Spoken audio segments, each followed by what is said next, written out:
Great. Hello. So for our final presentation for Group Husky 2, we're doing it on AI resume Tailor and auto apply agent. So the members are Rosie, Kai, Ryan, myself, Josh, and Gary and Jerry.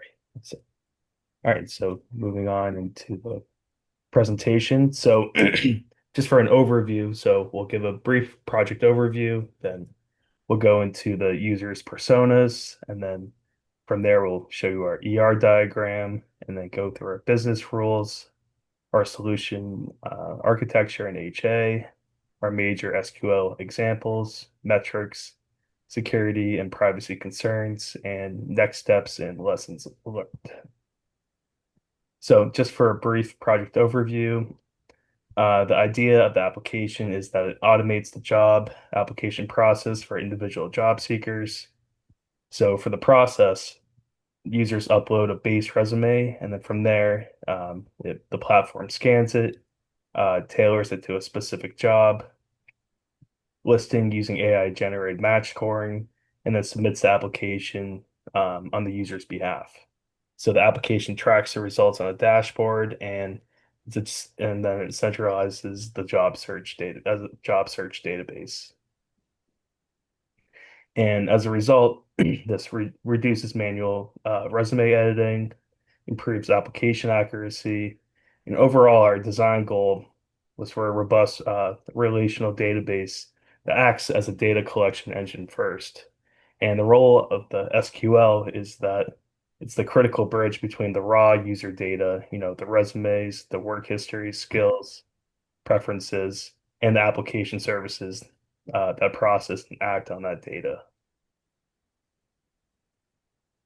So going into our personas examples. So for persona one, this is a job seeker, primary end user. So potentially millions of users globally, graduate student, this captures graduate students, recent graduates, and active job seekers across all industries. So, a lot like us.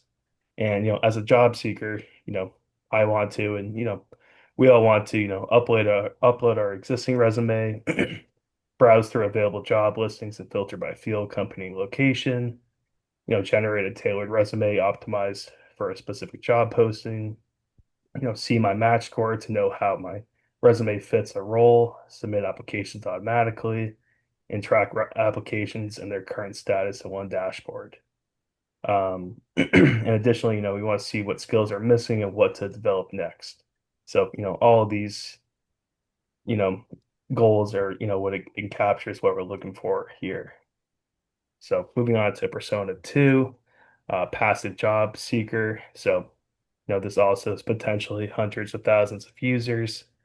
These are currently employed professionals who are, open to better opportunities, but, not actively applying to roles. And, as a passive job seeker, you're looking for to monitor relevant job listings without committing to a full application, knowing your resume's readiness score against roles that, you're interested in. And additionally, applying quickly when the right opportunity appears with minimal manual effort and keeping, the profile and resume up to date, without having to rebuild it from scratch each time. So, this is very helpful for, people who are actively working, at the time, so they don't have to spend the tedious time with that. So I'll pass it off to Rosie now. Okay. Hi everyone. So I'll talk about the Persona 3 platform administrator.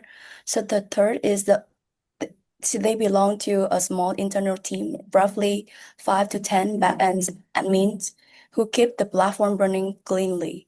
And admins, I want to monitor overall user activity and total applications submitted, status breakdowns, and engagement trends. They also identify abnormal behavior like mass applications or a duplicate account and manage job listing accuracy and also remove outdated job posting and also ensure that resume data is handled securely and within the data retention policy.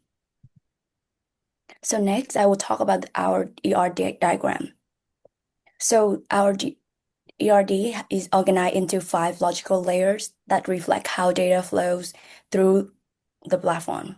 So the first layer is the account layers, just the user table. This is an entry point. Every other table depends on it. So layer two is the profile layer, basic info, educations, work experience, and skills. This is everything we know about how user as a person. And move to the layer three is a resume operations.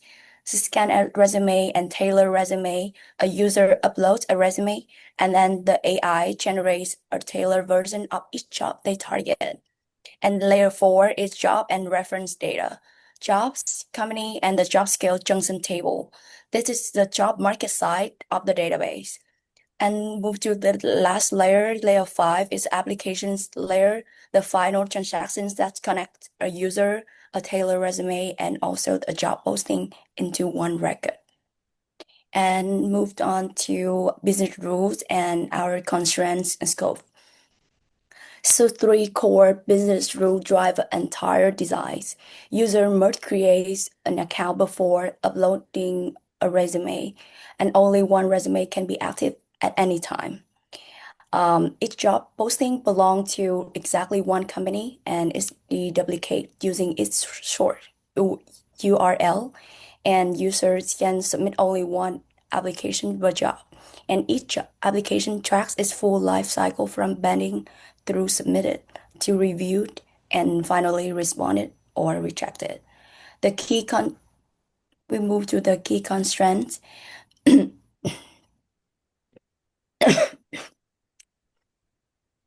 key constraints here are one company per job posting and one application per job per users and one active resume per user at any time. And the two main design driver behind every architecture decision are AI-powered resume tailoring and automatic job matching. The platform compared user skills, educations, and experience against job requirement to score and rank opportunity. And finally, two areas that are intentionally out of scope for this version is the employer-facing side of platform and interview scheduling, though our future development phase. So move on, I will transfer to Kai to talk about the solution architecture and HA. All right. So now we're talking about architecture. So we will start from the very top, which is our client layer. This layer basically handles all the resume uploads and also browse the job information from the job markets. And once we have those information, the traffic will goes to our network layer. And here we would have a load balancer. It will distribute the requests between the two app servers. And these two app servers are located in our app layer. One layer, but no, one server would be always active, and one server is on a standby. And behind this app layer, what we have is our AI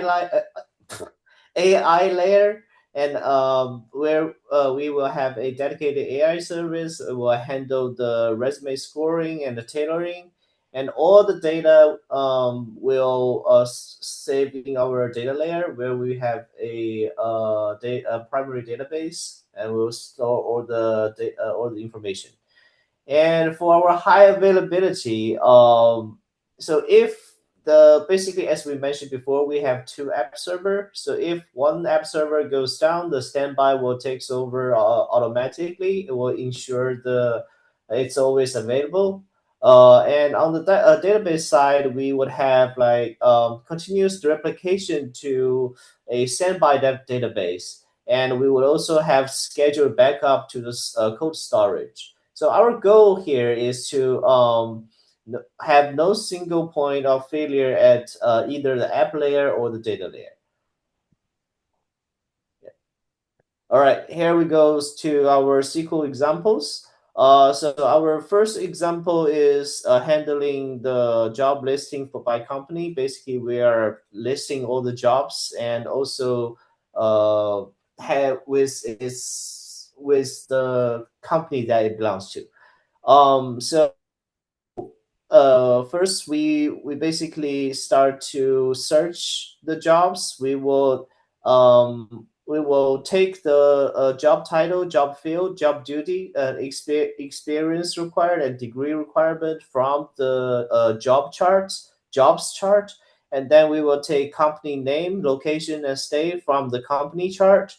Then uh, from the job, basically the next line means the jobs. We are giving a nickname J to this jobs chart, and along with a another chart called company, and we're giving a nickname with C. And we are also joining these two chart together by combining the primary key for the company uh, charts and the foreign key for company ID in the jobs chart. And we have a little screenshot for what we have on our data import milestone. And I will pass the rest SQL examples to Jerry. So standard query is application track. This query is used for the user dashboard. It connects the application record with the user information, job information, and company information. Instead of checking each application separately, the user can see all application status in one place, such as submitted, pending, withdrawn, or failed. Next page. The third query is the most in-demand skills. The query counts how often each skill appears in job requirements. It helps the system show users which skills are more important in the job market. For example, if a person appears in more job postings, the users can know it may be useful skills to improve. Overall, this circle example shows that our database is not only used to store data, it also helps turn raw data into useful information so users can find jobs, track applications, and understand what skills they need to improve. Now, transfer to my another partner, Justin, to explain the next part. Hi everyone, my name is Joshua and I'll be talking about the metrics and analytics. And for the active job seeker, jobs matched, applications submitted with interview response rate and average match score. And for the passive seeker, we got their readiness score, skill gaps versus target roles, and how their match score trends as new jobs post. And for admins, total users and applications, application success rate by status, and on top, in-demand skills and companies, and most of these come straight out of the tables we just queried. And next one is the security and privacy. Security matters here because of what we store here. We hold a lot of sensitive PII. We got names, emails, phone numbers, home addresses, and full resumes with complete work history, plus login credentials and subscription tier. That makes us a real target because a full profile is basically everything you need for identity theft. And the applications themselves reveal where someone wants to work. So, what we'll tell our security team is user profiles are our highest value, highest risk data, and then the basic info table and resume files are what we want to protect first. And the next steps, what we learned from this. Can you hit next, please? Yeah, thank you. Our biggest takeaway was that you have to understand the business requirements before you build anything, and getting the primary keys, foreign keys, and relationships right early made everything afterward easier. And looking ahead, we'll integrate real job sites like Indeed and LinkedIn and build out the employer side of the platform. And this is our references. Yeah, that's it for the presentation. Thank you guys for watching, and then happy to answer your questions.